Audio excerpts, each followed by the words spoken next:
If you listen closely, Qatar is more than traffic and construction. In the outskirts of the city, a quieter rhythm is in motion. These walls hold history that was learned and handed down. This is the Al Khater House at Qatar's Education City. It's the perfect example of how a modern country is preserving cultural heritage. Originally home to one of Qatar's founding families, it's now a space which hosts cultural activities, workshops, and not to mention a living museum. I'm Laila Humaira, and this is Qatar in Motion. Did you know that Qatar and its GCC neighbours have 7 elements currently inscribed in UNESCO's list of intangible cultural heritage?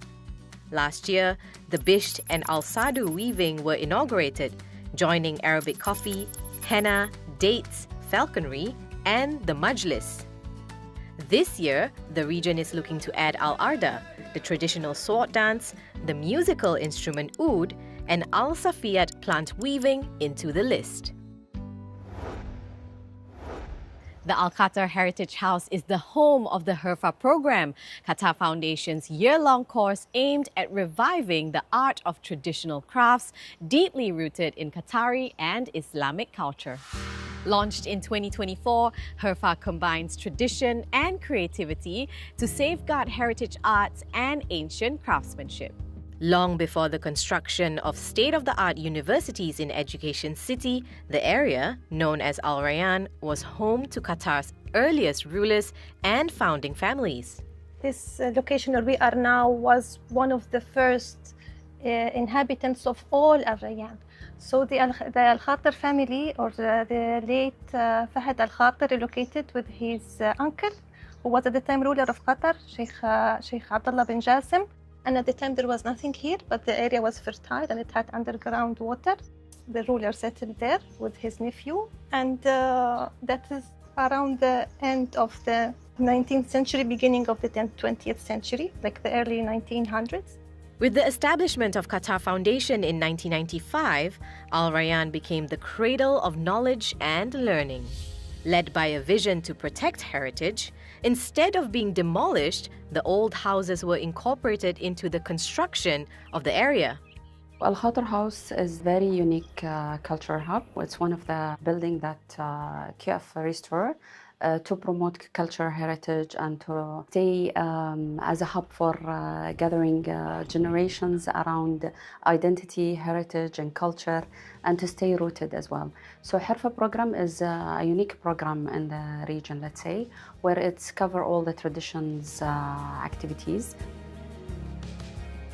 At the Al Khater House, participants of Herfa immerse themselves in a year-long coursework, which covers geometric drawing, Nabati motifs, textiles, gypsum and ceramics, and marquetry. Being in this environment, or in this learning ecosystem, it's provided me the opportunity to disconnect from real life and reconnect with my senses, whether that's through touch or smell or sight. My favourite part of the program so far has been extracting colours from nature, whether that's through berries or through minerals or through rocks.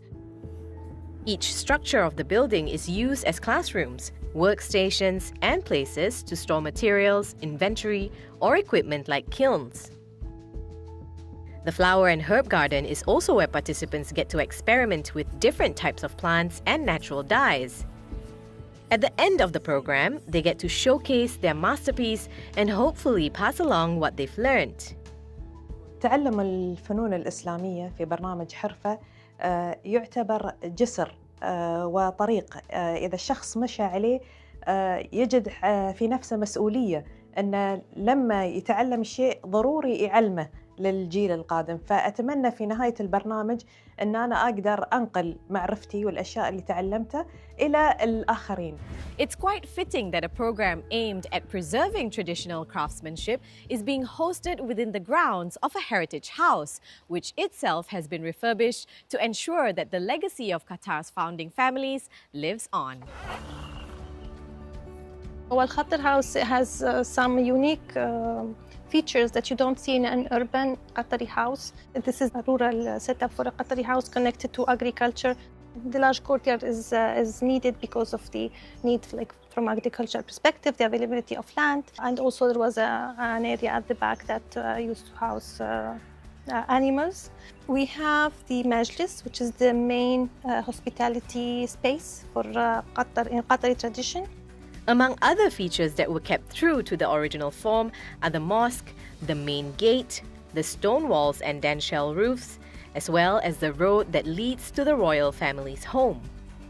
For the Herfa participants, the opportunity to visit the Al Khater house every day to learn about Islamic art and traditional craftsmanship gives them a profound appreciation and deep contemplation about beauty. I feel that if you are surrounded by beauty continuously, it changes you in terms of your reflection of beauty in thought, beauty in speech, beauty in behaviour, beauty in values.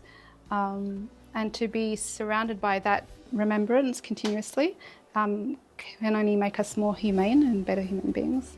And it's exactly these values that Qatar Foundation believes forms the foundations of a successful nation. When you are faithful to your roots, to your traditions, and you are faithful to your basics, you are able to develop into your own identity farther away if you don't disconnect. So we are trying to be connected and rooted to what Qatar is and what Qatar identity and heritage is, and not only in the material cultural heritage aspect, but I think it's in all other educational research and everything else. Among many organizations helping to advance Qatar Foundation's mission is the Qatar National Library. It launched the Family Digital Papers project last year, aimed at building a platform to access documents and artifacts from Qatar's founding families. The initiative provides a window to early life in Qatar, and QNL is going a step further to ensure that these heritage items are safeguarded forever. المشروع هو جزء من رؤية المكتبة الوطنية لحفظ وتوثيق تاريخ قطر والمنطقة، وهو يعني يساعد على إمداد المشاركة المجتمعية بين المكتبة والمجتمع المحلي. فكرة المشروع هي التعاون مع العائلات القطرية والاطلاع على أرشيفهم الخاص.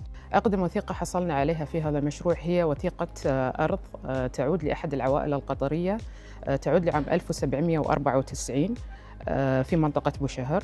وأيضاً هناك عديد من المراسلات التي تتناول فترة الأربعينيات والخمسينيات للعوائل القطرية. هي يعني تغطي التحولات الثقافية والاجتماعية التي عاصرت التحول الاقتصادي من حياة الغوص إلى حياة البترول وبداية النهضة الحديثة في قطر.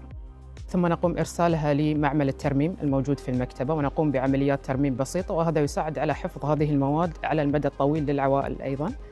ثم نقوم بإرسالها إلى معمل الرقمنة، ونقوم برقمنة هذه المواد بأحدث وسائل الرقمنة الموجودة، وهذه كلها مصادر مهمة وهي تعتبر إثراء وإضافة للتاريخ العام لقطر. بالإضافة إلى ذلك هو يعتبر حفظ وتوثيق لتاريخ هذه العائلات والتاريخ الخاص للعوائل القطرية التي موجودة في قطر. طبعاً التقاليد والعادات الاجتماعية هي مهمة جداً في المجتمعات الخليجية، ومهم جداً حفظ هذه العادات والتقاليد. من أهم أهداف مشروع الأوراق العائلية الرقمي هو تعزيز الهوية الوطنية، بالإضافة إلى ذلك إيجاد نوع من التوازن بين الأرشيفات الاستعمارية والأرشيفات المحلية، بما في ذلك أيضاً تحسين الفرص التعليمية ودمج المصادر المحلية في الأبحاث الأكاديمية التي تعتبر إضافة للتاريخ القطري العام. وهذه الوثائق مهمة جداً لأن هي تعتبر إضافة ولسد فجوات غير موجود، لسد فجوات حقبات تاريخية غير موجودة في التاريخ المكتوب. المواد اللي موجودة في الموقع الإلكتروني هي متاحة بالمجان لكل من مهتم بتاريخ قطر والمنطقة، وهو يساعد على تحسين الفرص البحثية وتوفير المصادر الأولية التي تثري الأبحاث التي تتناول تاريخ قطر والخليج. وحالياً يحتوي الموقع على ما يقارب 200 وثيقة من جوازات سفر وصور ومراسلات. نتمنى أن تكون هناك مشاريع مماثلة تلهم حركة أوسع في مجال توثيق وحفظ الأرشيفات المحلية في منطقة الخليج. From the cradle of knowledge to the epicenter of culture, it's here within the grounds of the National Museum of Qatar that the country's leadership flourished. Today, the museum brings Qatar's story to the world as custodians and protectors of cultural heritage. To keep it alive, to preserve it, to expand its life, so to speak. That could take many shapes, many forms. It could be conservation, consolidation, restoration, renovation, adaptive reuse. Culture is about multiple ownership, a network of ownership. It's about people appreciating the value of what you see. If people stop visiting the Mona Lisa, it will cease to be of value. So as many people as you want to own the space, to feel like they're attached to the space, to feel like they are related to the space somehow, you can continue to preserve that space for the future generations. The heritage fails when we preserve the fabric and lose the narrative. So is this building only special because it's a palace, it's 110 years old, or is it special because it was a place where some leaders were born, future leaders were born, treaties were signed, meetings happened, early formation of government, early formation of financial systems, early formation of Shura Council. There is so much narrative that has happened in this place, and usually the mark, the building, the monument is only the symbol that remains. You preserve an element so that the story can continue to resonate. From heritage houses to traditional craftsmanship, Qatar's dedication to preserving cultural heritage is as robust as the skyscrapers it's building and the technological innovations that's driving the country forward. That's all the time we have for now. Thanks for watching Qatar in Motion, and see you next time.